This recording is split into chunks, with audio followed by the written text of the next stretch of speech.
Mr. FCC in the flesh. So, Mr. FCC, your real name is? I don't know. Do people really need to know? Should we keep you a mystery? Should we? I've been calling you Mr. FCC so lovingly because you are the backbone behind how I'm able to do this and be out here, taking care of others while you take care of everybody else at home and handle the home responsibilities and stuff while I work on this business.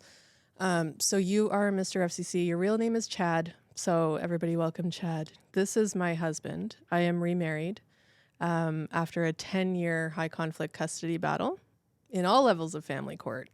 Yeah. You were there. I was there in the background. You were there for so much of it. In the background is an important distinction. You're like a mystery to people out there, and I think our relationship is a little bit of a mystery, and people have questions. They do, apparently. Apparently a lot of them have questions, so here we are, answering some of those questions, hopefully giving some people some insight or information, a little taste of like what goes on through our heads. So we'll see. And we have many conversations, don't we? We're always many. All day. Day. This is one of many conversations that we usually have, but conversing.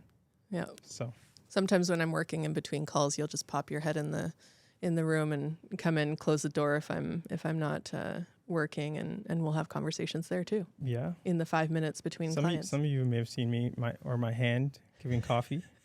That's me in the background once again. Yeah. So yeah. Everyone deserves a personal assistant like you.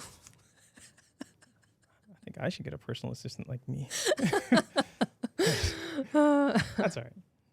I like doing what I do.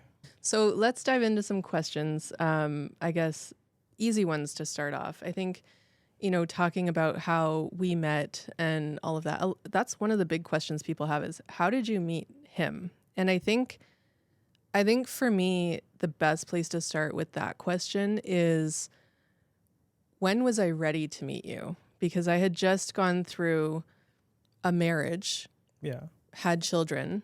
They were very young at the time. When I separated from him, they were like 5 months old and 2 years old. Not even 2 yet, I think. And so, or just 2, actually. She had just turned 2. Yeah. And so I was dealing with 2 kids, like basically under 2 years old, in diapers, high needs because they were little. I had to do everything for them still, and I was a single mom. And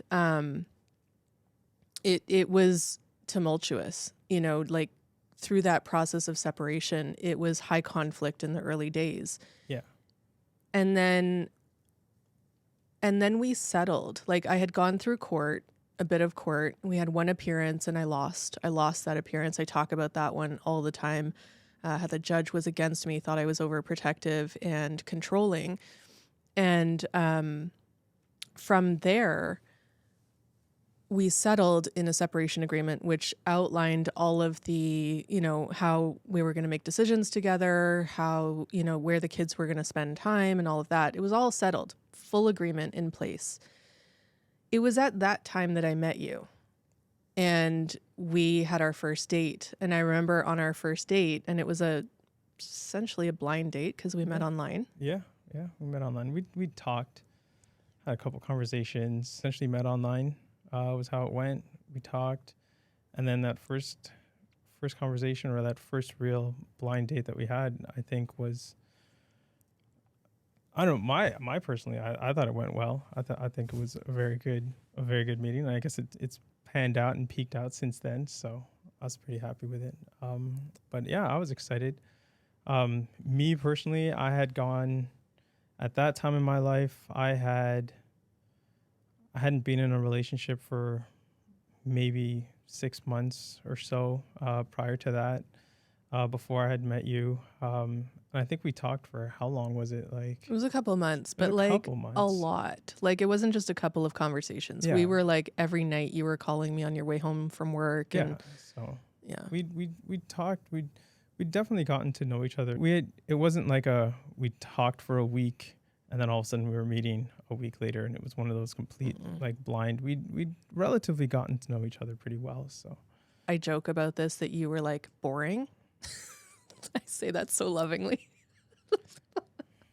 You've heard me say that Yes, before, right? I Like was Mr. you were Boring. you were boring because I had such a long history of relationships where the men were just like charismatic and like really, not to say you're not, you are in a different way, but like charismatic and like loud and like Right. pursuing me hard, right?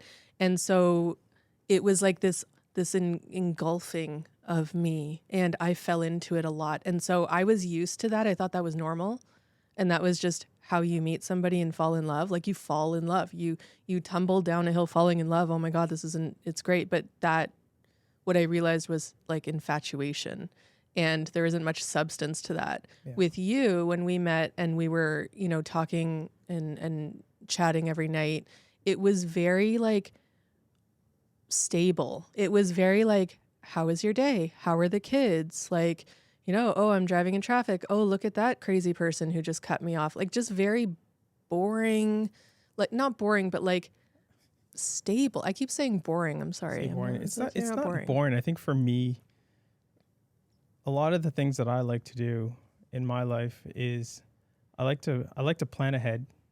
If we know me, I plan everything. I like to think of every possible outcome in detail before I start to really do something. And something that I've over the years, I remember when the kids were younger, a lot of the things we would do, if we were playing like Legos or something, I would always say, you know how kids would like build towers? I'd say build a stable base. Mhm. Make sure you guys have a stable base, or else all of your towers are gonna fall over. And every single time. So I think the same thing with you. When I met you, it was building a base. And again, because we talked so much on the phone, every single time we had an interaction was to learn something new, um, about you, and then to kind of build a base around that. And it's funny because if you look at our relationship as well, everything has sort of been like a slow build, but we have a nice strong base underneath us where we can stand to hold our relationship on. So I know it's not the exciting way. It's not the sweep you off your feet immediately, take you to, Miami on a weekend. But it's just like in talking to you and finding out about you, like you told me almost right off the bat, divorcee, or I don't know how you even say that, Mhm. but divorcee, you have 2 kids. And so I was like, okay. And a lot of people either would stop right there.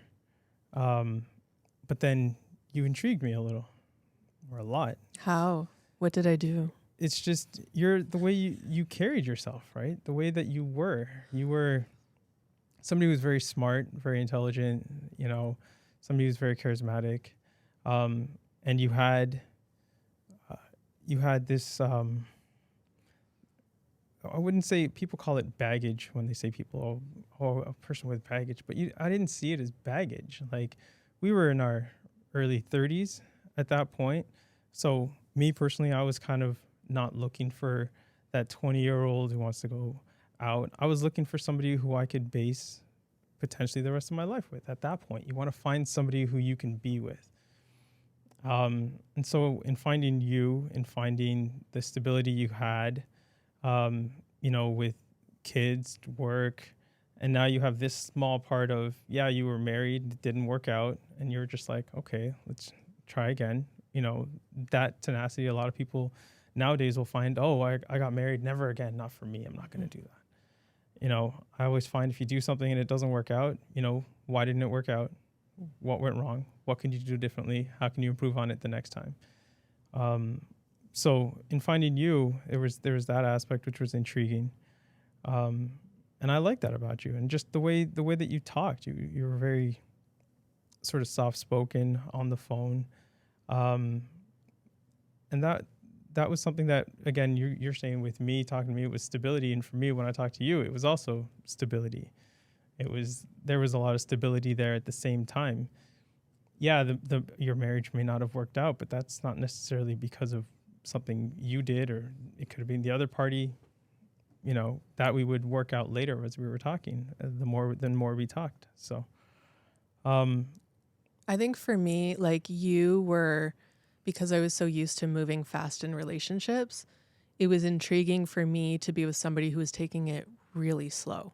Like you were slowing me down to a normal pace. It's almost like You were like my, you were like my, you know, those curves you go around on roads to Oh, like slow the you down, roundabout? the roundabout. You were like Yeah. my roundabout. Like, we're gonna just go Yeah. roundabout for a minute, and then we can continue on our path. But it was like every time something happened, you were always like, okay, and slow down. Like, slow down in your thought process. You never said this. You just were that. Like, Well, you that's the were thing. that thing.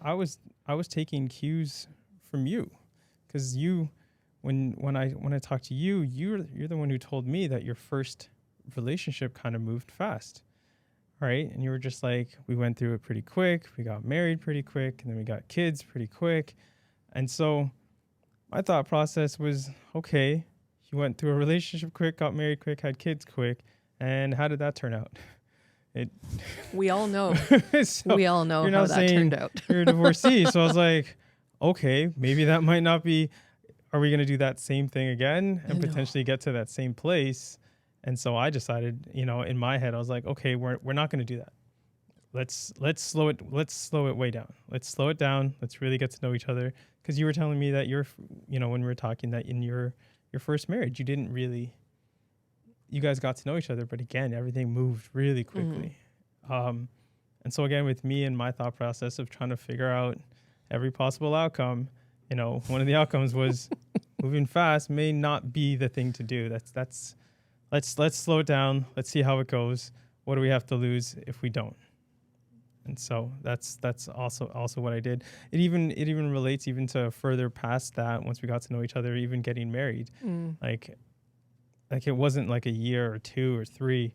It was a whole 4 years. It was 4.5 almost before Yeah. we're just like, I was like, okay, now that we know where we sit and now that we know where we're at and now that we're comfortable, I wanted to get past the honeymoon phase, because everybody seems to think within the first year, the honeymoon, I'm like, you got to get past that. Got past the honeymoon phase. I'm like, okay, the honeymoon phase is over. So now it's reality. So then the next year it was, okay, how is this? How's reality? Reality was great. So then another year, all right, how's reality now been for 2 years? The honeymoon phase is clearly now over. Where do we sit?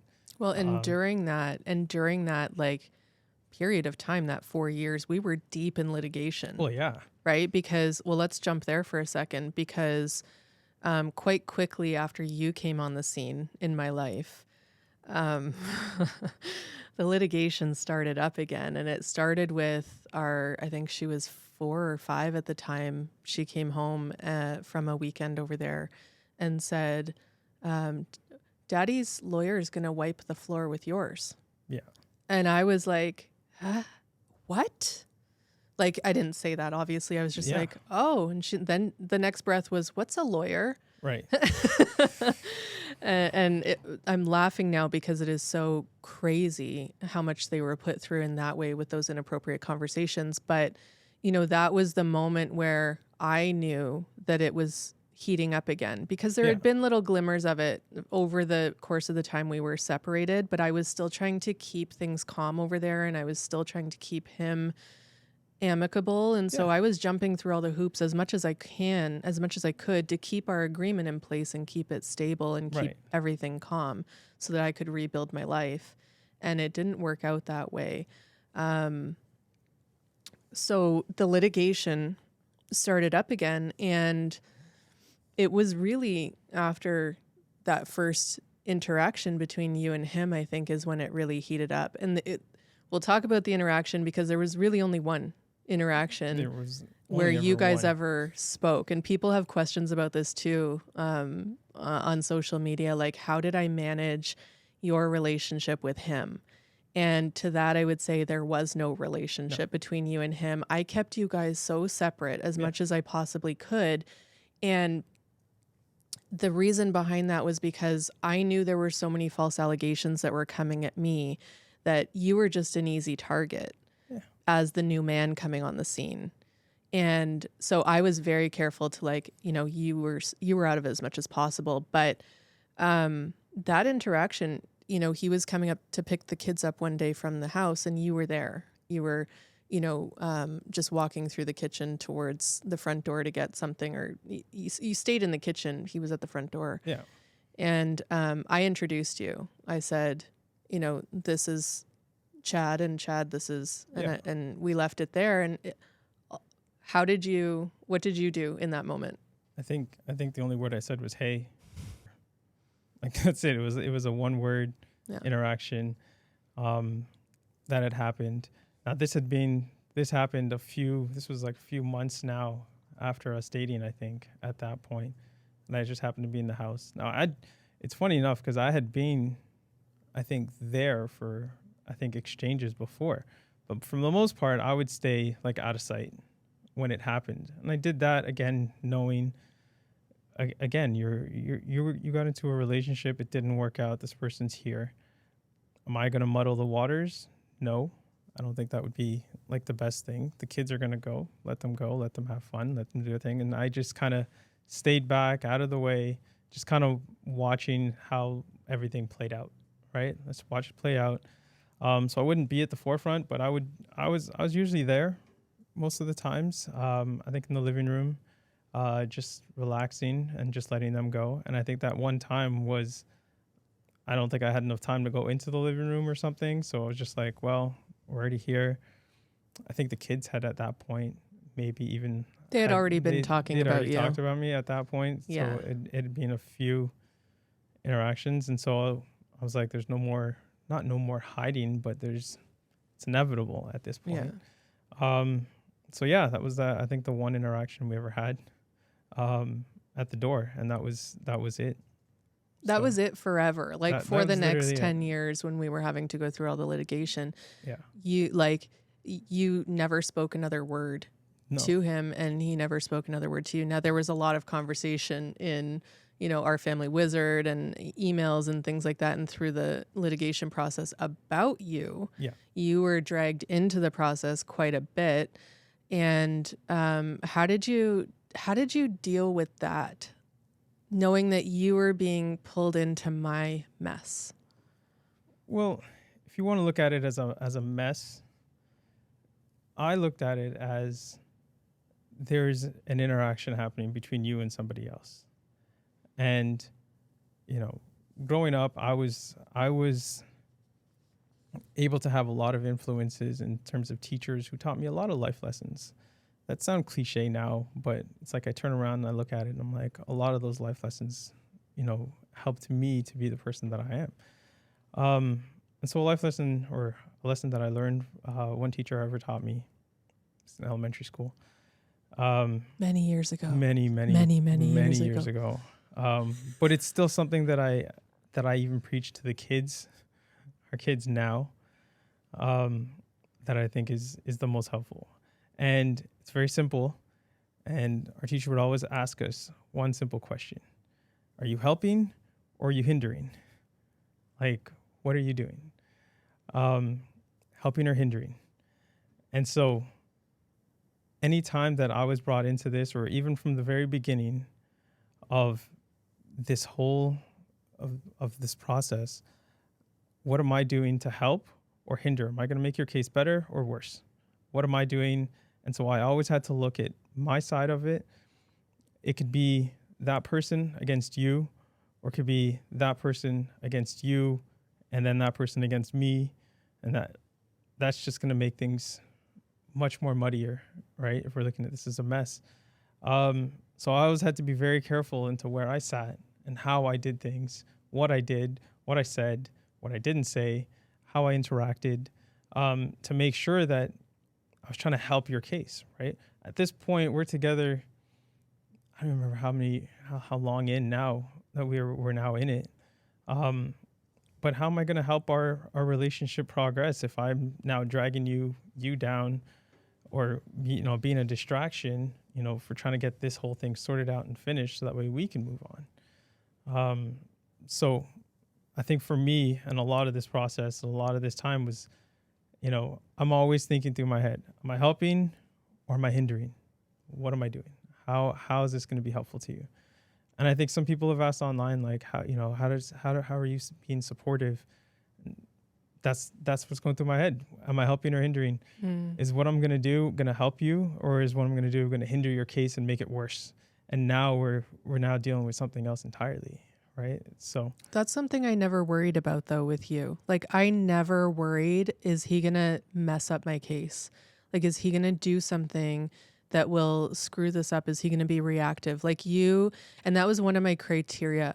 I had a list when A I list. was dating again, and I had a list of like qualities I wanted in a person Hmm. for the next person in my life. It was almost like I needed the checklist to Yeah. trust myself again, because I didn't trust myself to choose right Right. after so That's how we long. learn, right? That's how Yeah. we evolve as So I people. needed that checklist. So I had a checklist, and one of the things on the checklist was an emotionally intelligent person. And you were that. Like, you showed emotional regulation throughout some of the worst times of our like litigation. Even when you were pulled into the battle and there were accusations flying at you, you were just like, I'll be in the garage, like cool as ever. And Yeah. I was the one who was like trying to protect everyone. I was the one going, oh, now they're going after, you. And I was always like trying to protect my people in my circle, because I was deathly afraid that it was going to at some point become too much for you and you were going to walk away, because who would want this, right? Like, who would want to support me in all this stuff I was going through when you had just met me and you could just go off and find somebody less complicated? But I think one of the most important things during this whole thing for you was that emotional regulation piece. I never worried you were going to strike to anger and do something stupid that I would then have to clean up. Well, again, I'd look back to helping or hindering, right? Is what I would do. Emotionally regulated. Yeah. Again, at the beginning, I talked about how I like to plan things out. I like to look at everything from every different angle. And throughout the court, like case, me and you would have conversations about it. I think one of the staples of every time you went through one of the processes, I was always saying, okay, what's next? Right? We just get this win. I'm like, okay, well, what's next? What could be next? How can that go? They could go this way, or they could do that, or they could do that. But what are the options that they have? I always try to. That's the first thing I would do in every case. And it's just like, it's funny because you would either come home or you'd be all excited and be like, oh my gosh, this is great. We won this case today. Today we won this. And I didn't want to be boring or Debbie Downer, but I'd be like, okay, but what's next? Yeah. Like, what can they do next? What Yeah. what is available to be option? Can they appeal? Yep. Okay. If they do that, then what? Yeah. What comes? So And for me, that I did that a lot, to sort of see, where we sat. And one of the thought processes I had was, what can I do to not be something that you have to think about? If I can not be something that you have to think about, and you can focus on that, that's how I'm going to support you, by putting myself out of it and making sure that you're here. That's not that I was just like, not my problem, screw it. I'm sure a lot of people might even have looked at that situation and said, this is way too much. Honestly, I didn't see it as that. I didn't see it as that. When we started dating, I started dating you. I loved your soul. I loved your spirit. I loved that about you. And I saw this, like that situation, like you met somebody and you're dating someone and they lose their job and they're going through something. That's all I saw it as. I still loved you. That was my for me, it was my relationship with you. That's not saying that I didn't have a relationship with the kids, but they were an attachment. They were a part of you. They were a part of you. So it was a no-brainer for me. Walking away, not an option. The more that Why not? we Why wasn't walking away an option? That's what everyone wants to know, because it is an option. Why wasn't it an option for you? Because I think our connection was stronger than that. I liked the connection and the relationship I had with you. And so I didn't want to look to find somebody like what would it have done if I had just said, screw it, I'm just going to walk away. And then what? I'm not going to have to look for somebody else that has the same qualities that I have, which some people might want to do. Fine.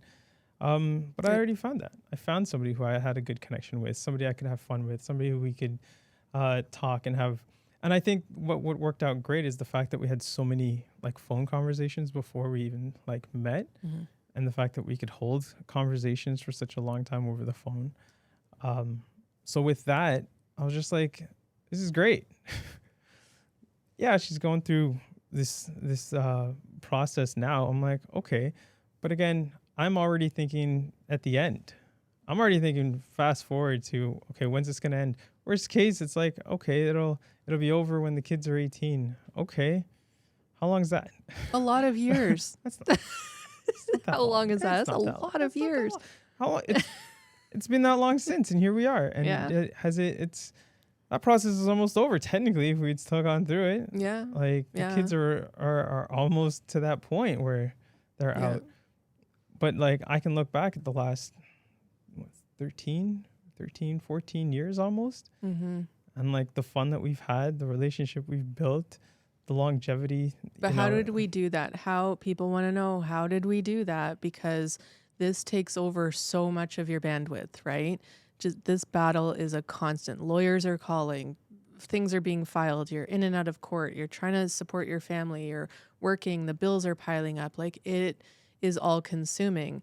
I think with us, we had our own lives separate before we became together, Yeah. right? So Yeah. I had my full-time job, you had your work. We had our own lives. We went about our days, and I was dealing with a lot of this legal stuff 9 to 5 because that's when the lawyers are open. Yeah. And so we would have our own separate days, and then we would come together in the evenings, and that's when I would share mostly, for the most part, like Yeah. everything that I had been through that day.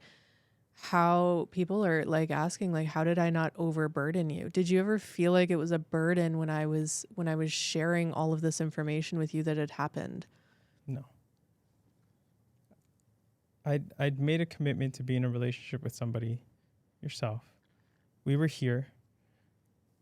Again, it was no different to me than if we were dating and you lost your job all of a sudden. Am I going to just be like, well, screw it, I'm going to dip because she lost her job? Like, That would be a choice you could some have. people would. that would be, they would be okay with that. I was not. Like if you say you're going to do something, right? Like we hadn't had vows or anything yet at that point, but I'm like, if you say you're committed to doing something, then you're committed to doing something, then do it. Do it all out. Like the good, the bad, you take it all. It's like advice I got a long time ago, long time ago, more advice. Was just like, it was about going to the gym. And someone's just like, a lot of people go to the gym for a month, 2 months, and then they quit because they don't see the results that they want.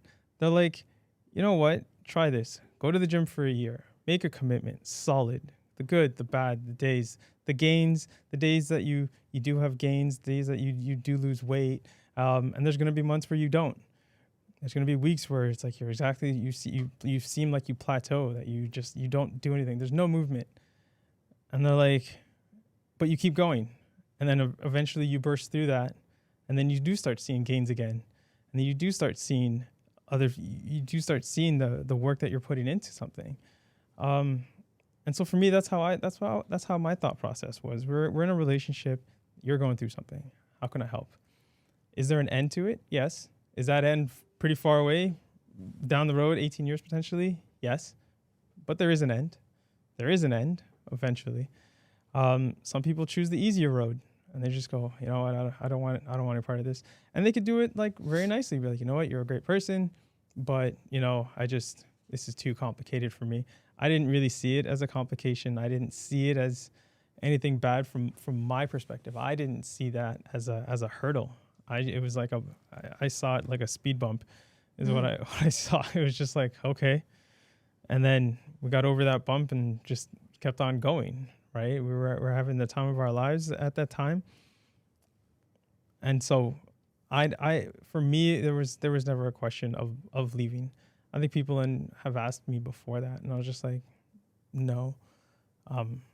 Was it the kids that were the complicating factor? No. I've been in relationships where the person I was dating had children that weren't mine. So I'd been in a previous relationship with that. So I understood having or being in a relationship and being with these small children. I love kids. I think they're great. So it wasn't that. The whole thing of you going through court again, and that process, was that scary? not really, because I wasn't really part of that. Like it wasn't about me. Mm-hmm. You know, it was you were going through it with this other person. You and that person were doing your thing. Allegations that came against me, immediately I'm like, they're false, so I don't care. Like, you can make up whatever you want to make up in the world, and just because you make it up doesn't make it true. Just because you say it doesn't make it true. Like, it doesn't. So for me, that didn't affect me at all. I'm like, and then you get to that point where you can, if you think about it realistically, you can kind of understand. You're like, okay, if somebody's going through something, it's not going their way, they're not winning, what are they going to do? Right? What are you going to do? You can either accept the fact that you're not winning in something, or they're going to go the other way of like, all right, well, let's try to change the rules in our favor so that way I can try to gain something. And I just... Yeah, it felt a little bit like there was a lot of like throwing everything at the wall at one point just to see what would stick. Seriously. And you, like, just for clarity, the way you were pulled into the battle, your name was mentioned throughout affidavits. You were accused of, I'm not going to say exactly what, but you were accused of some horrendous things. Oh, yeah. And you were put through investigations. Yep. And had to speak to police and detectives. Yeah. And carried yourself very well, just like you are today. Like the Chad you see here is the same Chad you get out there in the real world and in, you know, parent teacher interviews and doctor's offices. Like, you are the same human everywhere, and that's why everybody loves you so badly. Everywhere he goes, he's the guy. And even when there's kids around, you saying that like you love kids, like when we're at like gatherings of like friends and family, you're like the daycare guy. Like you're the daycare teacher. I don't understand how that worked out. All the kids love him because he's a clown. I guess. It's just how it's like, that's how it's planned out. It's because you're fun. And that's fine. But it's that fun component that like kept our relationship going too in really hard times, because there was that you were always like joking about that, like making things fun, not joking about the serious stuff, but like just playful. Like, you're a playful guy. Well, I think you have to be. I think life is so short. This is it. This is our opportunity. This is our time. So just live it. Live life. Be kind. Be nice. You know, again, more cliches, but it's like, you know, that old saying in school though, like, it takes more muscles to frown than to smile. Like, you're going to waste your time being angry, you know, at something. Yeah. It's just, it doesn't make any sense. And I also thought, can I be a positive, you know, light for those, for the kids, or am I going to be, you know, negative? Am I going to be something that's positive for them to have fun with? Again, I wasn't sitting there trying to be like, my whole plan is I have a master plan to steal these kids from you. It's like, that's what the right? some of the accusations were, though, that They you were trying. I was trying to replace him, and you were now, you know, the new dad.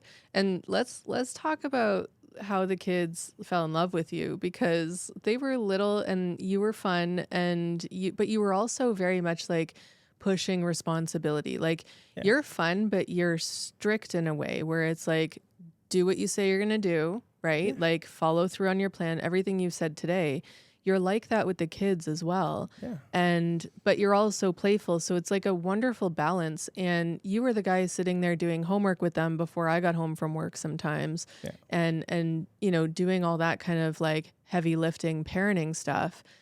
And I think that, you know, the kids really took to you pretty much right away.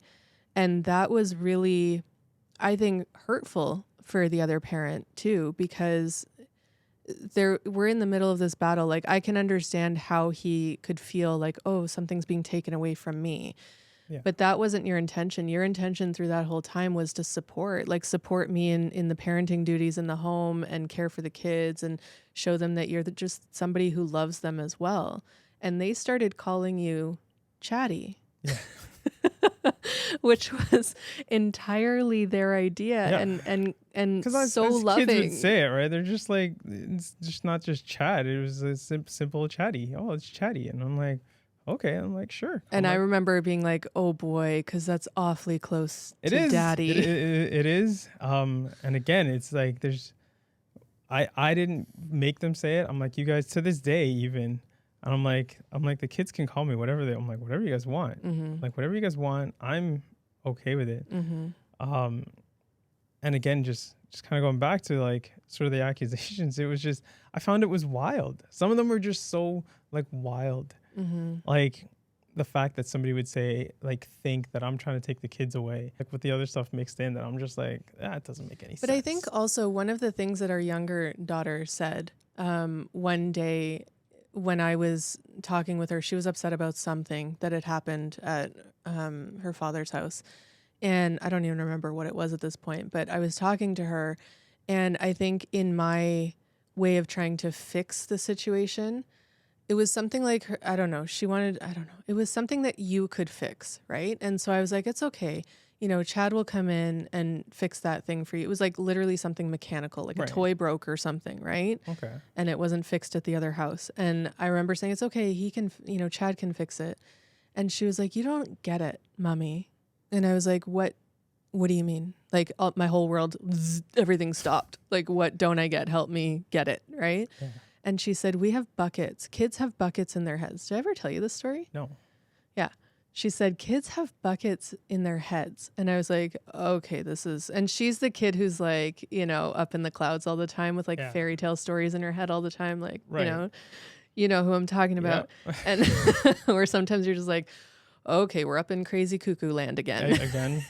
So. But this was amazing because she said to me, we have buckets in our heads and there's a mommy bucket, a daddy bucket, a stepdad bucket, a teacher bucket, a therapist bucket, grandma bucket. You know, every human in the child's life, there's a bucket. And I don't know if she got this from a storybook or something, but every child has buckets in their heads. Each person gets a bucket.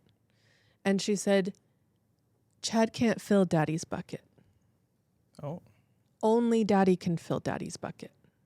And you can't fill daddy's bucket either, mommy. Oh. Okay. All right. I was like, I am getting schooled by a therapist who's like 5 years old. 5-year-old therapist. Yeah. And I was like floored. I was like, that is an amazing visual that I share with people all the time when I'm in coaching sessions and stuff like that. Right. Because I think so many times we want to fix things and we think, oh, this other person can fill that void that the child is feeling. And you really can't because they're waiting for that person to fix the wrong, right, that they created. And I think, you know, you can't fix something that he broke for me. I have to fix that. I have to repair that and heal from that so that you and I can have a better relationship. And, you know, I think that kids are really smart. And as much as you've been a support for them, you haven't been a replacement for them. No. And that was one of the things that I never imagined being. It's like we teach our kids all the time, right? But do we think that, you know, when they go to school, they have a teacher and their teacher is not replacing us. Their teacher is just another person that's there helping them learn different things. If they're in a sport and they have a coach, that coach isn't replacing us. They're helping them with that specific thing, helping them grow. So that's all we want to do with our kids. That's all I wanted to do. So I think that's part of like who you are because there's a lot of people out here a lot of women I've found asking me the same kinds of questions. Like, how do I make sure that my new husband or new partner isn't going to be reactive or get angry? How do I help them manage their behavior? How do I help him deal with it or her deal with it better, right? Like new partners are a big topic. And I think for me, when I got in, if I was going to let anybody into my life again, it needed to be somebody who wasn't going to be a project for me. Yeah. And that was really big. Like that was one of the check boxes that I had. It's like, this needs to be easy. And it was one of those things where you hear all the time, and this really bothers me, that relationships are work. You know, relationships are hard work. And so I think that some people, myself included, took that to mean like it's supposed to be really hard. I'm supposed to muscle my way through this and sacrifice a lot so that I can be in a relationship. No. And throughout like that marriage, that's how I dealt with it, is like muscle through it, like get through it. And I lost myself in that process. When it ended, I was like, okay, if I'm going to do that again, I'm not doing it that way. Like, I'm Yeah. not going to, I don't want to have to help carry somebody through life and make them do the right things and choose the right things. And, you know, and so I was very much like, if I'm going to let anybody into my life, I wasn't looking for a relationship when we met. I was just looking to fill time. Like, I was looking to meet someone and have like a partnership, not a partnership, sorry, a camaraderie, like some Yeah. kind Yeah. of, you know, adult like conversation, because I was always with the kids as Yeah. a single mom. Like, my nights from 7 p.m. till like the time I fell asleep was just me alone in the house, like bored Right. in a sense, cleaning up and doing all this stuff. But like, you Yeah. want that interaction, right? That's the thing. So I was just looking for somebody to like hang out with. And I wasn't going to let somebody into my life in a very serious way unless they added to my life, because my life was full and complicated and all the things, and I was still feeling like, okay, I'm healing here and I'm still dealing with this stuff, and the band-aid's getting ripped off all the time, and I didn't want it to be a project. A new relationship it was just too much for me. I was never going to do that. Yeah. Then you came along and I was like, oh, he's not a project. He's actually like, you came into the house and were fixing things around the house without me asking. You were doing dishes without me asking. This was new. What is this? Like, I had no idea that you could have a relationship where I didn't have to ask you to do anything around the house. You know, if the kids needed something, yep, no problem. Grabbing a tool, fixing the thing, like fixing the bike, putting air in the tires, taking the kids out to Home Depot on your run and then coming back. And like, you were just so like handling business around the house that like it was a load off of my shoulders, and you never made it seem like a burden. I think that's the thing right there is, again, I go back, helping or hindering, right? In our relationship, how can I help?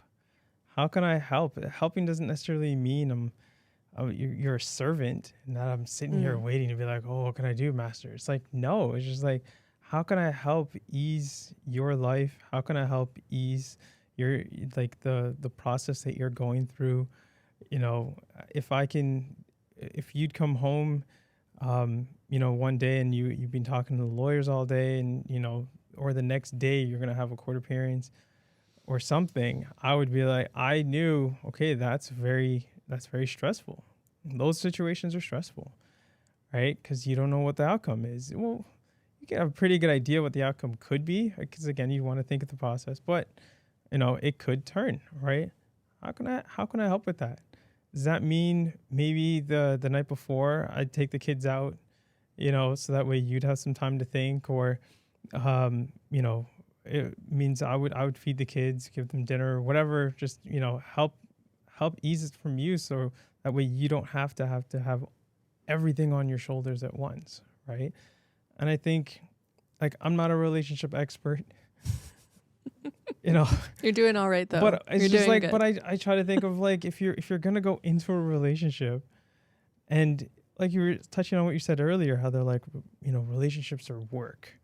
I'm like, it's not necessarily work, but it's like, if nobody does anything, nothing's gonna happen in the relationship. It's gonna fall apart. If you're doing your own thing and I'm doing my own thing, but to come together, how can we help each other to achieve certain things, right?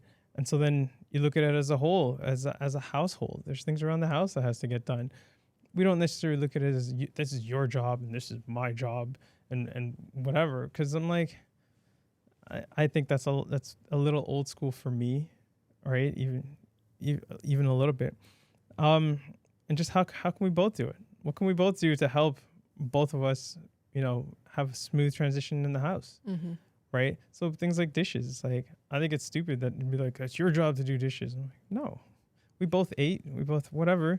If one's here and I'm like, all right, I'm here now, the sink is full. Am I going to have to wait 3 days for somebody else to have to do it before I'm like, I think that type of stuff is stupid. Well, I think I think you're in the danger zone when you start keeping score Yeah. in the relationship, no. right? Like, we don't fight. Like, No. we've had maybe 2 arguments in our entire 13, almost 14 years together.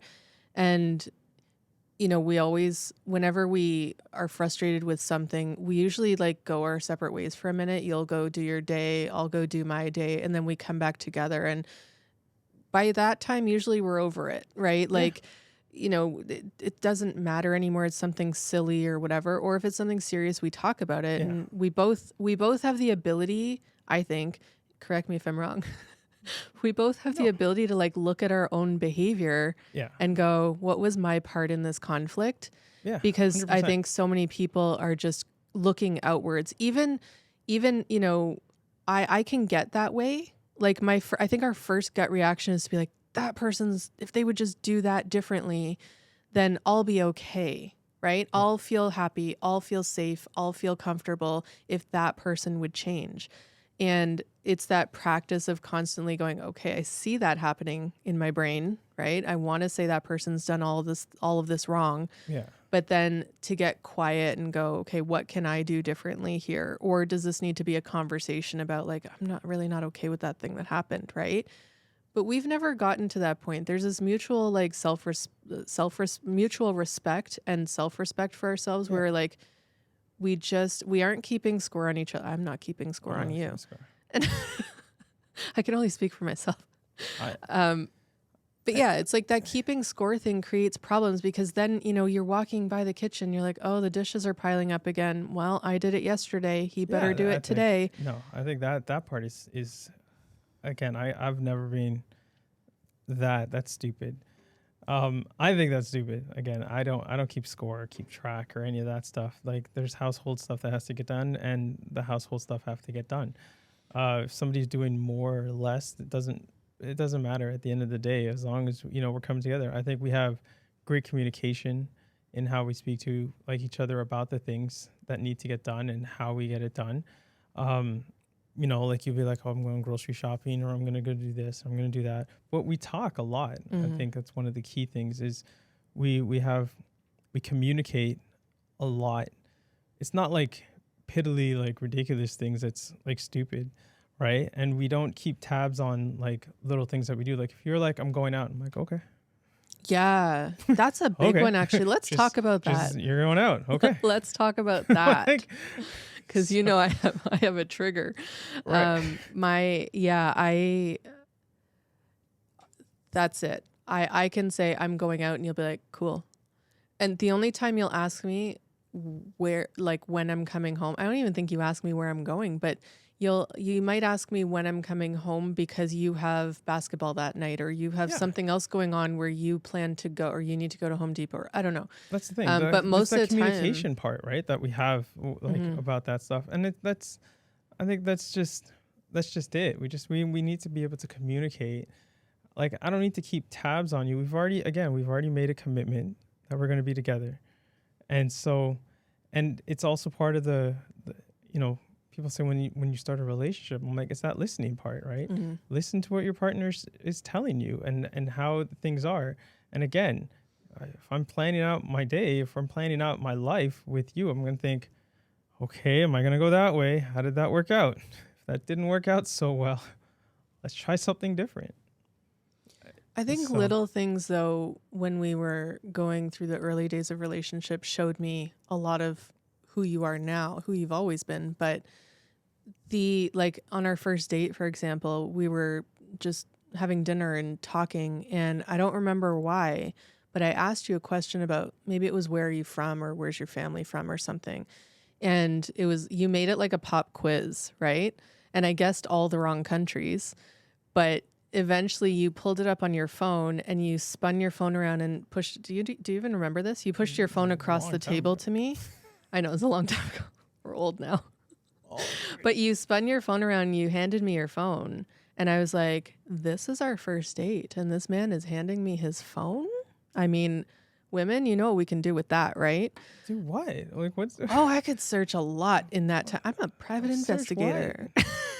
What if like your side piece was like coming up on the screen talking about... What's the point?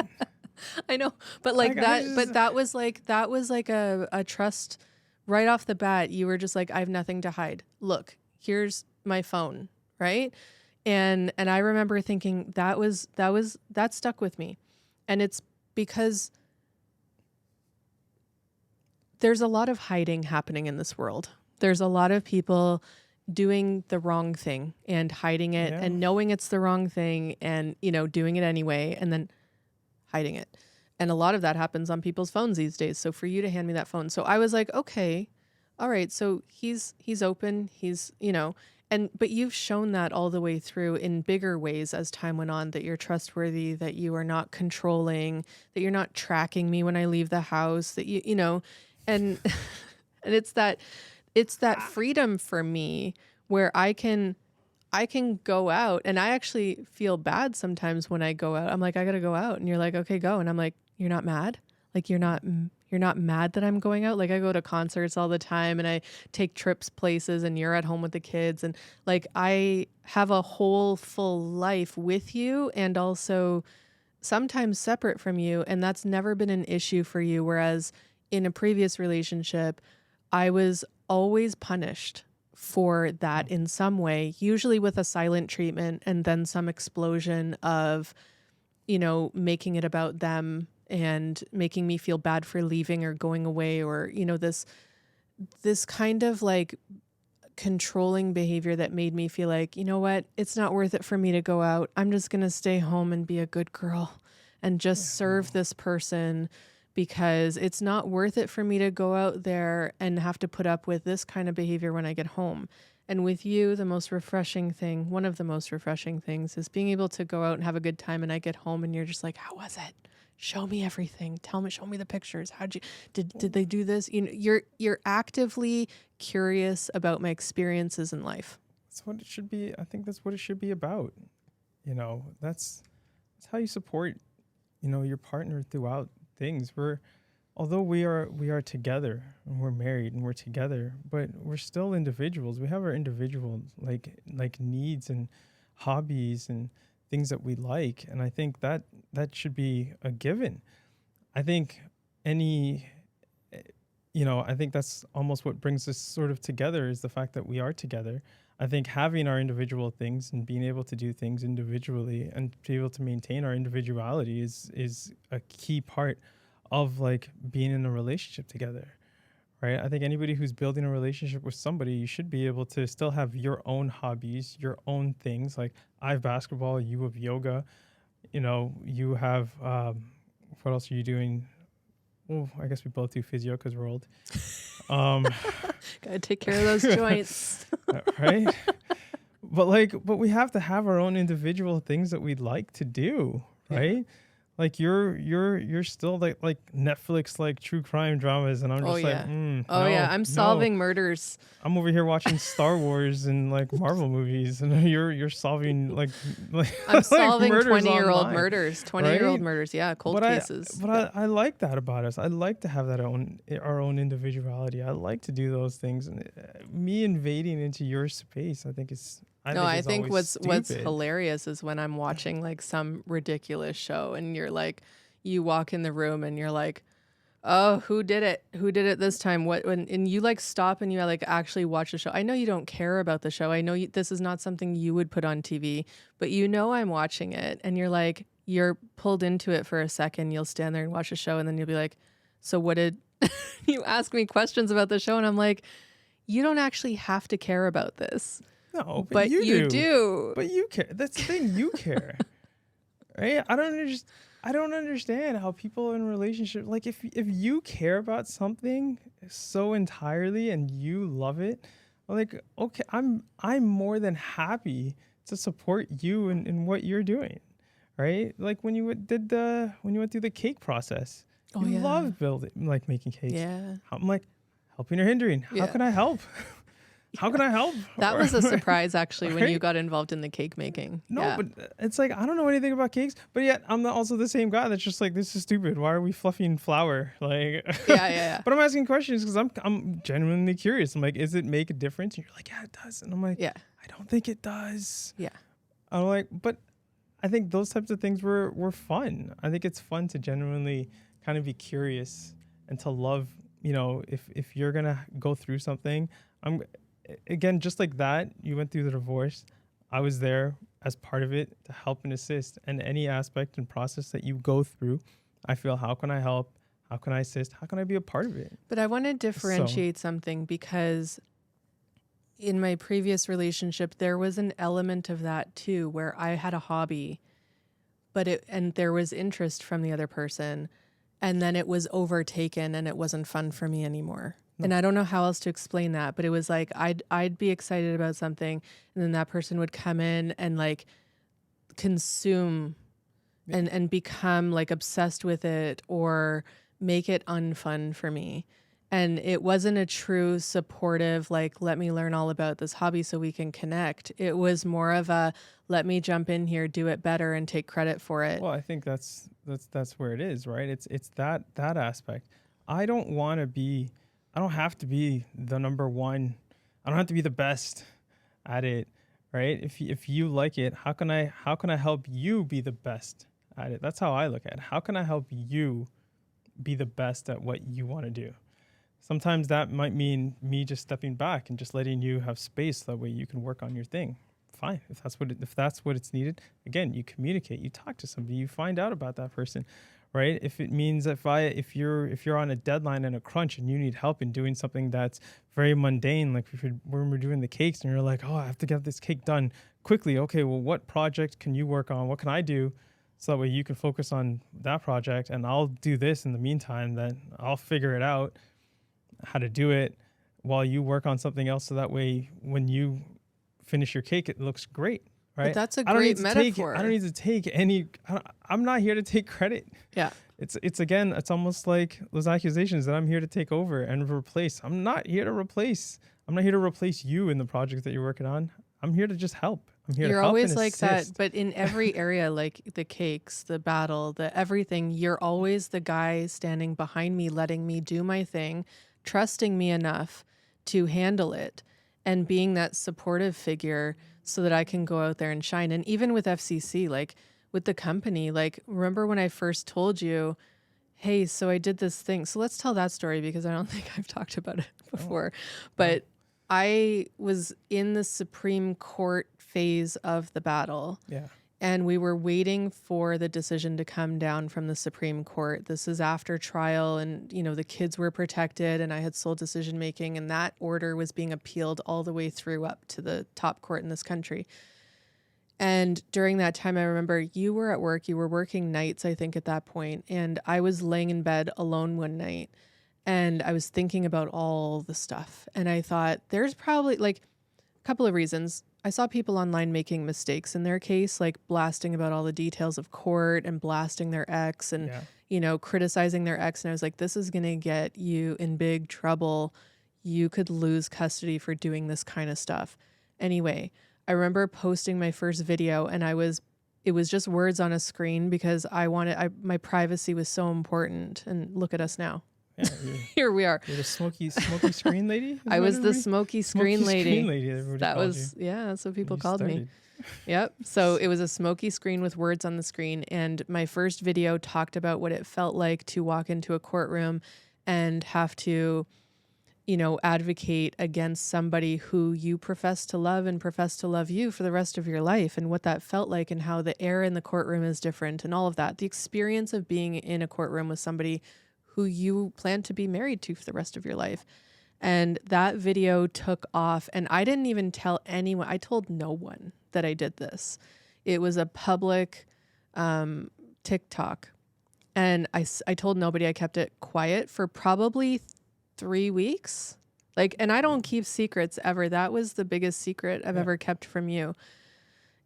And one day, I think at that point I was at like 10,000 followers, and I was continuing to post these, you know, anonymous 10,000 videos. when you finally told me? It was like 7 or 10,000. Crazy. It was thousands because it was like, I didn't want to fail at this. And so I didn't want to, and it was so vulnerable. I didn't want to share it. And then, you know, have like one follower and then you be like, which you never would, but like, you'd be like, what are you doing? This is stupid. Right. But like, I was worried about the perception, and we were throughout the whole case, throughout the whole litigation, our privacy was number one, right? Like, don't post anything online, like be quiet, protect the case at all costs. Right. And so to do this was like a big deal for me. but I was anonymous and there was no way to trace it and all that kind of stuff. So I was very careful. But anyway, I told you, and I remember the first thing you said to me was, I think you said, "Oh, that's crazy," when you looked at the following. But then you said, "Are you sure you want to do this? You sure you want to talk about divorce like every day? Because we just got out of this." Yeah. And I was like, I don't know, but it feels good right now, right? But I was also like, does it feel good because I'm getting likes and follows, Right. right? Yeah. So I was very careful with that as well. But then people started reaching out for help. Yeah. And that's when I was like, okay, this is serious and I really think I can help people. And then we had that conversation and you again said, like, you sure you want to do this every day and have these conversations? And I said, I don't know. And I remember setting up a consult with the very first client. And after that consult, you were outside. Do you remember this day? You were outside, like cutting the grass or something. And I came out full of life. Like for me, Yeah. I felt like I remember I you going was, into it. You were just like, "Oh my god, I was my first terrified. client." You were like terrified. Terrified. Who was I? Terrified. Right? Like who was I to be helping people? Not that, but it's just like that. It's funny because that wasn't like. It's just that was a complete like 180 from like who like you were before that. Right? Like you had made such a huge life change. Like beforehand you were very close, very private, very you were in a shell. And that was like for you to go out of that. Like you're not the type of person that wants to like I remember before, like in your previous job, you're just like you didn't want to go to the Christmas party. You don't want to talk to it. Like you just very, very closed. Mm. And so for you to have to do that, you were just like I remember you were just like so nervous. You're like, oh my gosh, what am I gonna do? Am I gonna do this right? Am I gonna do that right? And you're so nervous. And so then when you finally got it done, it's just like you were like freed from that bubble and you're just like there's the possibilities were like endless. Or for you to it's that same feeling when you want to do something that's hard and really, really hard and you don't know how you're gonna do it and then you succeed even though it's like your first one, you don't know if it's a success or not, but you actually have to break out of that shell to do it. And so I was super proud of you. Like the minute you came out, you were just like, oh. And so I knew from then you were just like, yeah. Yeah, I couldn't stop after that. I was like, this feels like I'm being of service to people, which I knew I had a lot of information from all the experience we had and all the experience I had been through in litigation and just co-parenting and documenting and all of the things that I teach now. It's all based in that experience. Yeah. And I felt like I didn't go through all of that for nothing. Like, what can I do with all of this knowledge? Because people out here are making mistakes and they are losing their children because they don't know how to show up to this. Yeah. And Yeah. you can't be expected to know how to show up to that. Like I had a lot of help along the way from my lawyer. Yeah. And she was my coach/lawyer.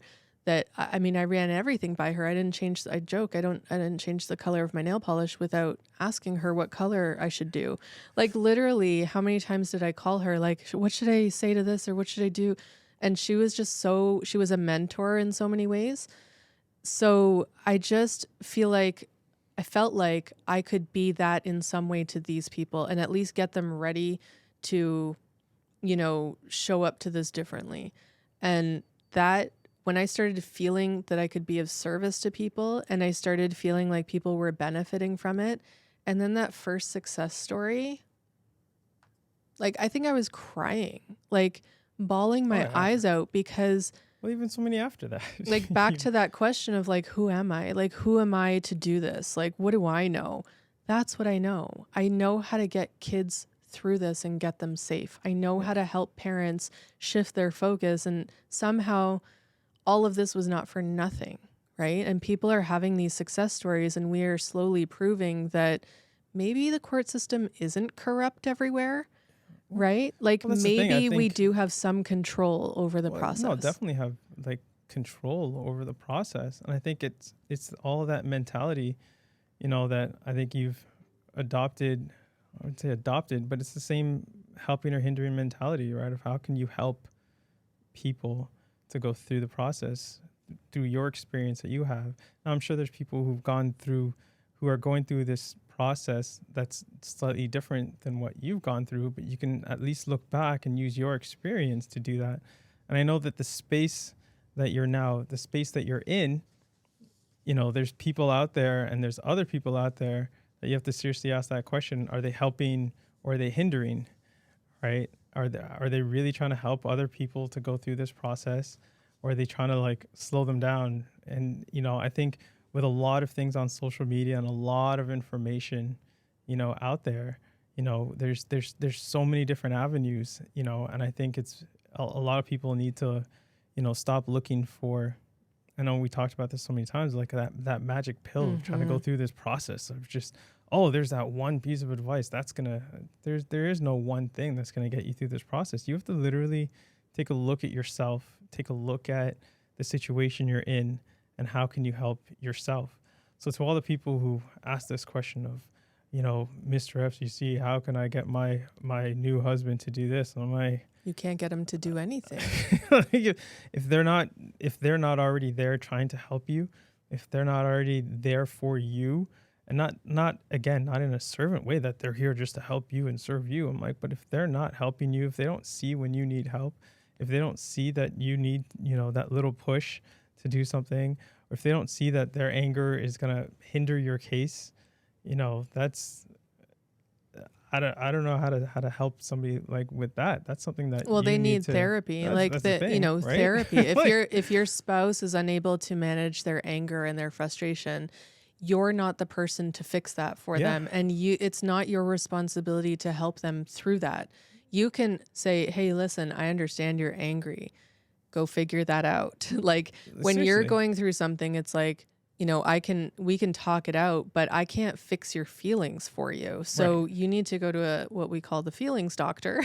Right. And that's, go get a therapist. And if your partner's not willing to do that work, then maybe this isn't the right fit for your current circumstances. Because, for me getting into a new relationship, I was like, whoever this person will be in this new relationship, if at any point I think they're going to harm my chances of keeping my children or keeping my children safe, and if they're going to add any more trauma to my children than they've already dealt with, then this is not the person for me. No. And I'm happy to walk away because, again, I don't need somebody in my life, right? I was a single mom. I figured it out. I was doing all the things on my own. I was working. I was managing. I was paying the bills. Like, I was a whole, like, I didn't need somebody to come in and fill a void for me. Right.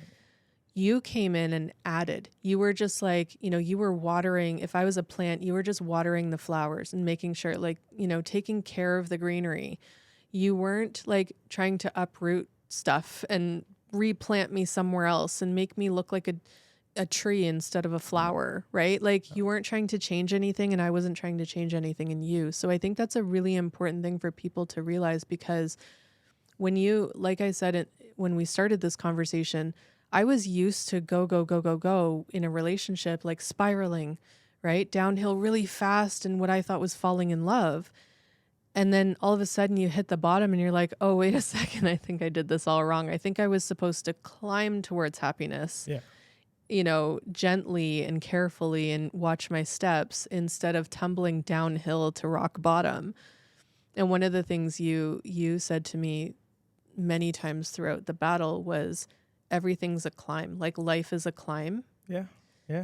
And sometimes a storm rolls in and you have to like hunker down and set up camp and wait for the sun to shine again. And then that's when you climb again. Yeah. And that can be true for so many different things in life, not only relationships, but the battle, the custody battle, right? Sometimes it's calm and quiet and peaceful and you can focus on other things in your life. And then sometimes everything's on fire and you've got to put it all on the table and triage the emergencies, right? Yeah. So it's been a journey, but I would say that our relationship has been like, it's one of the most proudest things I have in my life. Like I'm so proud of what we've built because we've built it authentically, and it's been. So, yeah. I like that about our relationship. Again, I think we have a great base in the fact that we like each other. It's important to like each other. It's important. I think we have a great understanding about each other. Like it's funny because, we're both kind of very, very different in terms of like certain things. Like you're like the way you were, like your upbringing and my upbringing were two complete different Mm-hmm. things. Um, but we're able to find a lot of similarities that we could, and join them together to create what we've created. I think our household is great. There's a lot of trust in our relationship. I think that, that age old saying of like trust has to be earned. And I think we've earned each other's trust. I think we both have a lot of trust in each other and what decisions that we're making. If you're making a decision, I trust that you're making that decision. We both have the process of thinking things through before we fully make a decision. But And so, we also question each other too. It's not always simple, right? Like sometimes I'll say, no, "Hey, I'm making this decision." And you'll be like, "What now?" And it's like you need to talk it through with me so that you can understand why I'm making that decision. yeah, And we have that conversation and you add some new insight and I'm like, "Oh, okay. Didn't think of it that way." And then maybe I'm changing my decision or maybe I'm keeping it the same or whatever it may be, but right. it's not like we're just passively sitting there letting each other just make decisions No, and because and again, going from I there. look at it as trying to help. Like if you're like, I want to do this, and again, the way my brain works, you tell me something, I'm just like, okay, what are the possibilities of this decision that you're going to make? And so I'm not questioning you like, oh, that's a terrible Mm, decision. I'm just saying, in my brain, I'm trying to figure out all the possible outcomes in my brain as to how that decision can go, where that's going to lead to.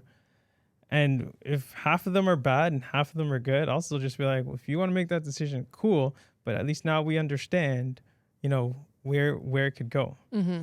And so I try to bring up questions that you, again, may not have thought of, right? Like you Mm-hmm. said, things that you may not have thought and No, because how it could go a certain way. I'm still very naturally impulsive. Like impulsive in the sense of like, I want something, I'm going to take the quickest path there, right? To Yeah. get it. And you're the one who's always like, whoa, like pulling back on the reins of the horse. Yeah. Like, whoa, let's think about this a little more. Maybe it's 3 weeks from now we're going to do that thing instead of tomorrow, Right. because Right. we Yeah. have some other things to consider. And so you're still that guy that I met the first day where it's like, you're slowing me down, which is really helpful because my instinct is always just like, I want that thing. I'm going to go get it now. And so that's like the balance too that we have where you're thinking of all the different ways and I might not be all the time, right? So I need you to come in and you're my sounding board and sometimes you're just like, yeah, I do think it. that's what's great. And I think that's how, again, people who try to find somebody in a relationship that's exactly like them, like, I think that's why being so different, we complement each other and we help each other in a lot of ways, right? And I think that's why our base is so good, and I think Hmm. our relationship can be the way it is. It's because we're always thinking about how we can help sort of each other in any aspect and things like that. Um, like I'll run ideas over things that I want to do sometimes, like through you, and it's funny because sometimes even because of your impulsiveness, sometimes it makes me then want to think about what I want to do. I'll be like, I want to do this. And you'll be like, yeah, do it. And I'm like, wait, hold on a second. Why? No hesitation, do it. Go do You'd be it. like, do it. And I'm like, I don't know. And so It the was fact like that you do it you're so quickly, I was just like, maybe I shouldn't be doing this. All right. And so then I start to think about like what I'm doing. So I love that about you, like to be able to do that. And these are again things that it's funny because we teach like the kids about all these things too, and how we parent in that way. I think it's always fun to have to go through that. So I think you just have to balance it, right? Like for some things, it's like, yeah, let's be impulsive. Like when I come down the stairs and you're on the couch and I'm like, hey, so we're taking a trip here. What do you think? And then you're like, okay, okay. okay, And I'm like, okay. And I'm booking it. And it's like, we didn't really plan anything. We didn't talk about it. It's just like, yep, no problem. no. But that's the thing. I'm still in my head. I'm already thinking like if you're just like we're going to Vegas, I'm like okay. In my head, I'm like where are we going to Vegas? Where are we going? Where are we staying? What are we doing? What are we gonna do? How hot is it? And I'm like, we Where are will we gonna figure go? that out And later. you're just like we're. Doesn't And matter. so Doesn't matter. We're going to get to Vegas. once It's I gonna be know it's great. like it's set, I'm like, well, we're going to Vegas. I'm like, okay, well, we're doing it then. Fine, that's what we're doing. And so I just start preparing then. I just start saying, okay, well, it's already been said, we're doing it. I start preparing like, okay, when we go to Vegas, what are we going to But do? you Where are we don't going to though. go? You go in your Like, head. You go in your head and that's the you thing. go It's all in quiet. here. Yeah. That's the thing. Yeah. It's all in You go here. quiet and I Right? get like frustrated because I'm like, are you not even excited about it? Oh no. But No. it's almost like in the early days of our dating where it was like you were boring, Yeah, you're right? just like, Because I was does like, he even want to go out with me? is he Like, even what the? interested? Like, I think I was, after months of talking, I was the one who was like, are you ever going to ask me to go out for coffee or something? Like, are we ever going to take this offline, like in person? And you were like, yeah, let's go for coffee. And I was like, do you want to? Like, Like, you seemed so nonchalant about it, right? Which is, yeah, it's just your personality. You're very calm and cool and like, but there's a lot going on in here. there's a lot. This is the strategy brain It's you a lot. have. There's a lot of thinking. Yeah, there's a lot of a thinking. lot of thinking that happens up in here. But I think that's just me. That's just me. It's just how I am, and But how I not try to be. overthinking in, let's do another distinction between toxic and like normal, Right. because a lot of toxic individuals will be overthinking as well, but they're overthinking in ways of like, how do I manipulate this? How do I get what I want out of this? And they're No. thinking of all the Yeah. different scenarios, right? Whereas you're just like, okay, you're the boss, Ange. What are we doing? I love that. Well, it works. I find it works. I'm like, if it ain't broke, don't fix it. That's right. So That's right. I like that relation. I like that dynamic that we have. And again, if you're not thinking of something, I'm definitely going to think of different ways that we can be doing things or how we can improve, certain things. And then once I get to a point where I've looked at most of the options and I'm like, okay, I think this is most of the outcome looks good. How can we go about it? Then I'll run things like near you with you about it, and I like that. So There's one question that came up that we haven't gotten to yet. And one of the questions was from the audience. How did I not overshare everything going on in my custody battle with you to the point where it like was a burden? I think we touched on it.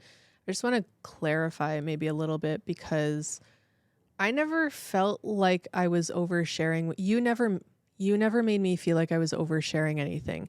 However, I knew that I had a certain line I wouldn't cross where it was like I was very good at reading people, I think. And so when I start to see you glazing over, like, okay, that's enough now, I would back off, right? And switch and pivot, put all that on a shelf somewhere and we'll deal with it another day again if I need to, right? Or I'll take that to my therapist or I'll talk to somebody else about it. But I never felt like I was oversharing with you. I think we had a good dynamic where it was like, this happened in the day. Here's what we're going to do. It's like my 1, 2, 3 process I teach people where it's like, when you're documenting, like this happened, here's what I did, here's what he or she did, and then here was the negative impact. For me, it was like, that's how I kind of showed up to like our conversations. It was like, here's what happened, here's what I did, here's what they did, and here's our plan forward. Talk to the lawyer, and then she told us this is what we're going to do next. And so I felt like we had some kind of structure to dealing with the battle and then putting it on the shelf and moving on with our day. yeah, I don't know if you felt that way, but it was whenever you brought those to me, I always felt like, how can I support you through it? Like this was like going through the battle can be like exhausting and tough and like just mentally draining because you're going through accusations here and things happening there and you're trying to process this whole thing. And to me, it was just a matter of how can I support you? And you need somebody to listen? Cool, I'll listen. It's just like it was almost like me, like nowadays when you're watching some true crime drama, and I'm just sitting there like, okay, all right, and I can tell you're like really into it, and then so I'll just ask like a couple questions, and then back then it was the same thing, right? You're going through that. It was never oversharing, but you needed an outlet besides just talking to your lawyer all the time, right? Because it's always like, when you're bouncing ideas off of somebody and like if you're with a coworker and you're bouncing ideas off of that coworker, because they're in the same space that you're in, you guys might be like, okay, this is great. But to bounce your ideas off of maybe somebody else that's not within that same space, they may not understand what's happening. So they might ask questions to try to clarify, which might help you clarify. on some things, right? Because then you have to explain it. And then if you find you're explaining something to somebody, then you start to either see holes in what you're explaining and be like, okay, that's not going to work. Maybe this is why. So whenever you were like just talking about the process and you were like, you went to court, but genuinely, I wanted to know what was happening. Yeah, I always felt that. I always felt like you were curious because especially when you were like, you were like, okay, we have court today. And then, all right, you're coming home. It's like 6, 7 o'clock. And I'm like, okay, like, even though we've sort of been talking like over text, you've been texting me all day, letting me know, okay, we're going in, this is happening, this was said, and even afterwards when you'd come out and you'd be like, okay, this happened, right? It's not the same as having a face-to-face conversation with someone, right? Like it's like that age-old stupidness these days of like how people like break up over text. Like it's not the same, right? There's only so much you can only use an emoji for so many things, right? So when we sat down and we had our face-to-face and we're talking, or we're just sitting around the table, or we're in bed and you're just talking and just letting the words come out, letting it flow. I think that's sometimes the best way for people to have to process something. So when you were doing that, I genuinely wanted to know how your day was. I ask, it's funny. It's like that thing. If I ask you, how's your day? Like, I genuinely care. Like, you never get like a blanket answer. Like, it was good. You know, it's always like the detail. Like, we dig into details. We talk. Like, there's no details matter. Yeah. And I know as long as you're asking questions and as long as like your questions are they always show me that you're actively listening. You're not just that's like the thing. It's all that the active listening is. And I think that you touched on that, which is great. It's, that shows that you're actually paying attention. Right? Somebody's telling you a story and, I know you need me to be more than just Yeah. Because then I would feel like a burden. That would make me feel like a burden. Like I was sharing too much. And then that's not helping. And that's now hindering. I'm no longer helping. So why am I here? If I'm hindering, why am I here? Why am I going to do that? And so, again, it sounds cliche, but it's if a lot of people think and they look that way, am I helping or am I hindering? In your relationship, maybe that might help turn the tide. And if you find somebody who's just out there hindering and never helping you, I'm like, maybe that's not the person to be with, right? That's the only way I can look at it. Again, I'm not a relationship expert. I don't know, but I think that's how you want to be able to do it, like go through life. I know it's one of the huge lessons I teach the kids, a lot, especially with them in adolescence now. I'm just like, helping or hindering? Are you helping or hindering? Your friend has a problem. Okay. Are you helping your friend or are you hindering them in whatever problem they have? What are you doing? How are you? And then dig into the details. How are you helping? Yeah. What is what you are doing? How does that helping? Are you helping? Is it helping because you think you're helping them, or is it actually helping them? What are you doing? Right? Really think about it. Like to do the deep down nitty gritty, like really think about what you're doing and how you're doing it.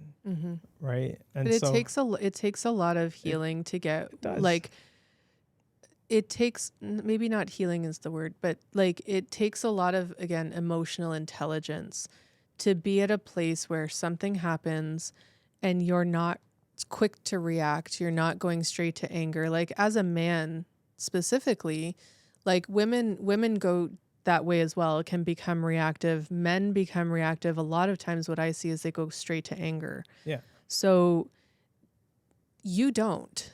And maybe you do in your head, because we know there's a lot going on in there. There's a lot. But like maybe like what is it in you? I know it's like you go through a thought process, but do you ever get that like immediate surge of anger? And if so, what do you do with that? Well, yeah, I'm human. I'm like, I get angry. Like the process when you're going through it, when accusations were coming at me, was I angry? Yeah, of course I was. Like who wouldn't be? Somebody's hurling these things at you, saying that I felt like they were trying to tarnish my character by making up these things, and I'm like, yeah, I got angry. It made me angry. It made me upset. But then, what would I have done with that? What am I going to do with that? Am I gonna lash out? How's that helpful? How's that helpful to you?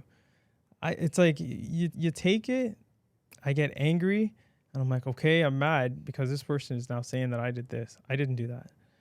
And I'm like, and now I have to talk to a professional about that process. The only way that I'm going to seem helpful to that professional in conveying that I didn't do that, you want to be passionate about something. I can understand being passionate when you're talking to somebody, but if you're going to get angry, what is that going to lead to? Is that going to lead to now when I'm not around, does that mean this is what I'm portraying to that professional?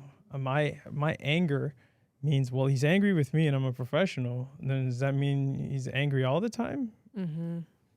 But you're not a Is that naturally now outwardly angry person. I know, but that's the thing. But that's, I go back to the helping or hindering. If I have to talk to a professional about something, what do I want to convey to them? I want to convey to them that I'm somebody who's calm, cool-headed, makes somewhat good decisions in the things that I do, that I think about the process of things. Or I can come across as, yeah, this person did that. That's terrible. I'm not that way. And they're going to just be like, okay, so this guy's clearly mad and angry about this. Is he okay? What's underneath that? It starts creating questions, right? Like I'm seeing this unresolved anger, and some of it may be appropriate because, right? Like the allegations were pretty serious, and you were like under the headlamps at the police station. Seriously.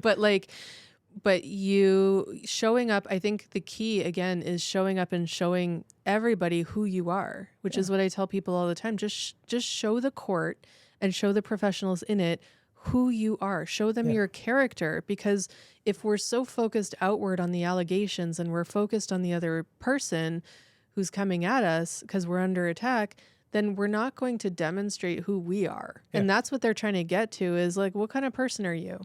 So when you show up and just say, I didn't do that thing, I can understand where it's coming from or whatever, but like, answering the questions as Chad, answering the questions as Angela, the same Angela you're going to get at the parent teacher conference and the doctor's office and the, this wherever.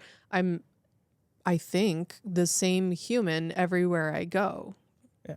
So I think that's the key, is getting really down to who are you in this battle? Who do you want to show up as? What kind of parent are you?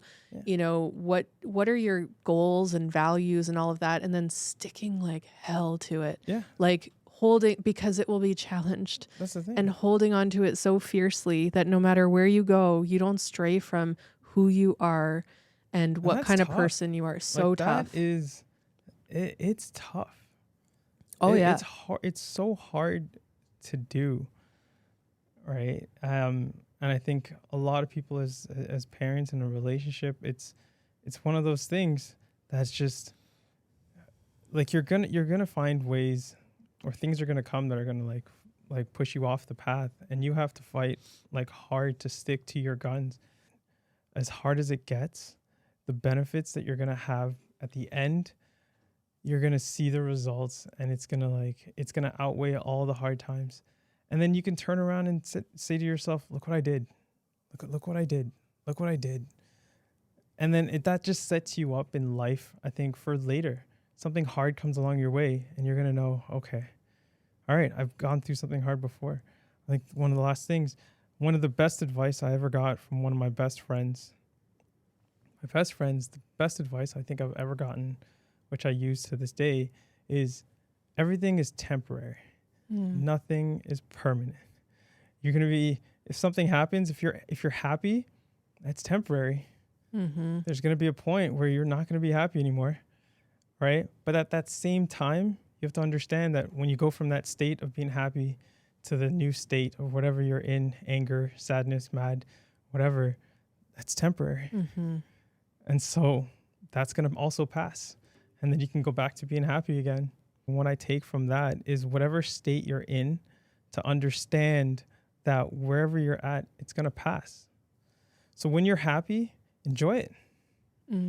Enjoy that state of happiness, right? Enjoy it to its fullest. Like seriously, like really embrace it. You're happy, great. Things are good, great, amazing, right? And then when it turns and you're going through a period of sadness, you're going through that period of sadness, but also understand everything is temporary. But also embrace that too. Right. Right? Like, right. I mean, most people here know that I lost my dad Yeah, last year, right? that's And the that thing. was like one of the biggest losses of my life and a huge grieving period, and still grieving. Yeah, But it's like waves of an ocean coming in, going out, and sometimes it hits hard and sometimes it doesn't. But when it hits, it's like I fully sit with it. Like I've always been the type of yeah, person who, whatever I'm feeling, you're gonna know. Like I'm sitting in it. yeah, And yeah, I will immerse myself in sadness and immerse myself in, sometimes I'll have a playlist on and you'll walk in and you'll be like, oh boy, oh boy, because it's like sad music or whatever. But it's because I need to engulf myself in it so I can feel it and then move through it, yeah. right? Because the only way out of it is through, in the wise words of Alanis Morissette. Right? Um, the only way out is through. And so that's how I live. It's like, if I'm really happy, great, we're having a great time. I'm loving this moment. But I know that, it's these highs and lows. But as much as I can, I've always tried to try and make it not so dramatic from high to low, Right. right? Yeah. And try and make those waves a little less severe. Even a lot of people going through the process where you're in custody battles with your kids, and I'm like, don't lose sight of the moment of your kids too, right? Mm-hmm. Some people get so engulfed in the fact that they're fighting this other person, and I'm like, but there's a third person. There's the child or fifth, fourth, whatever. There's Yeah. children, and they're also temporary. You might start this battle and your kids are 4, 5, 6, and you might end this battle and your kids are 18. Mm-hmm.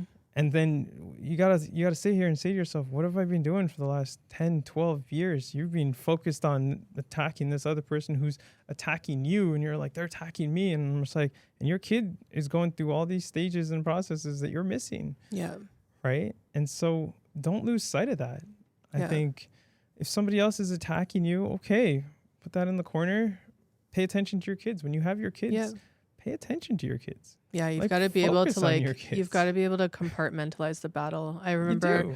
like I would, like I said, deal with the battle like 9 to 5.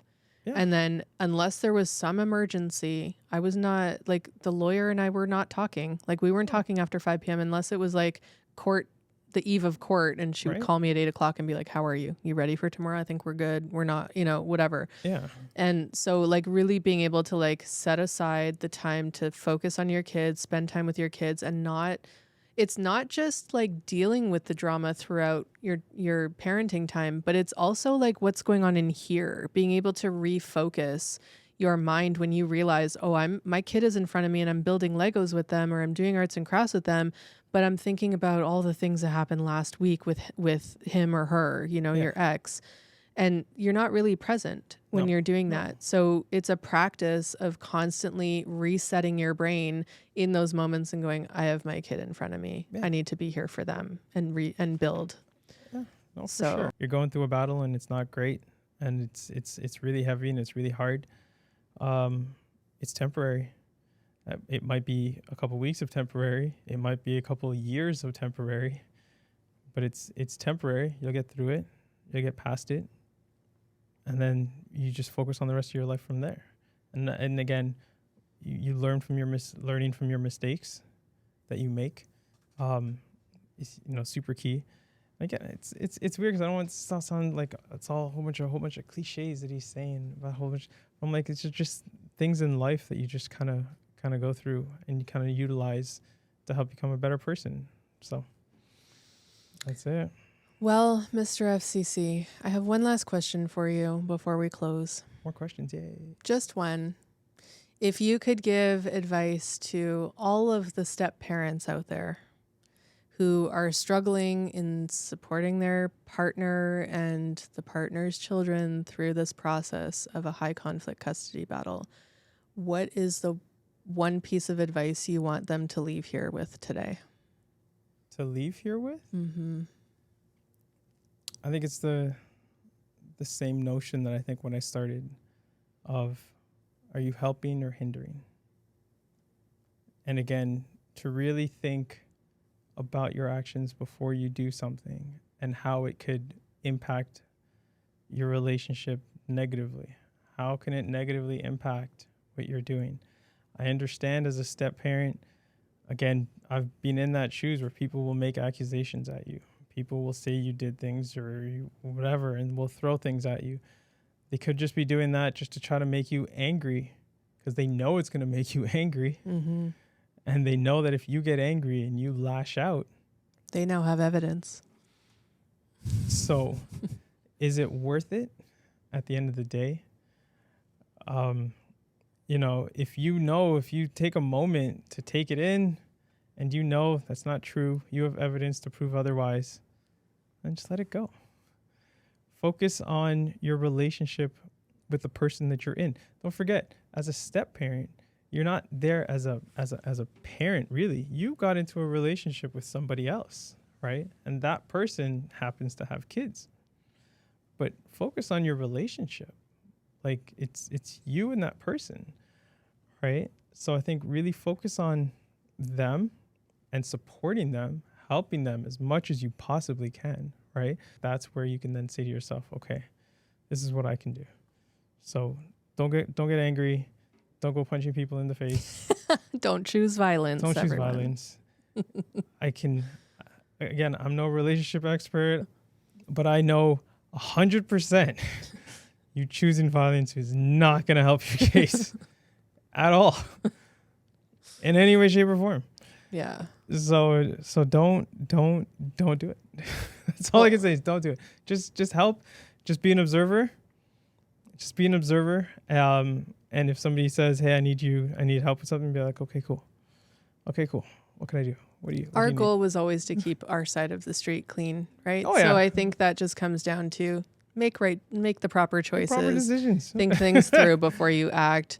If you are reactive, go deal with that in therapy so that it doesn't interfere with your battle, and then give evidence to the other side to use against you, because that's what they're trying to do on the other side and people are trying to actively trigger you. They're trying to actively, especially if you're sitting there and you're calm, you're cool, collected, and you have to go up against somebody who's calm, cool, collected. Their thought process is, oh crap. They don't know what you're thinking. They don't know what you're going to do. So they're going to try to trigger you to stop being you. Don't let them win. And the minute you start lashing out and you start, that's not true now. I know. It's all a distraction. The anger becomes a distraction for the courtroom. It does. And then we have judges who can't tell who the problem is. We have lawyers who can't control their clients. Yep. And then, then that's when you get lawyers trying to broker a deal, because they know if they walk into court with two reactive clients, or you're the reactive client, then your case is not as strong as it would be if you just sat there in silence, built your case carefully and properly, and kept your side of the street clean.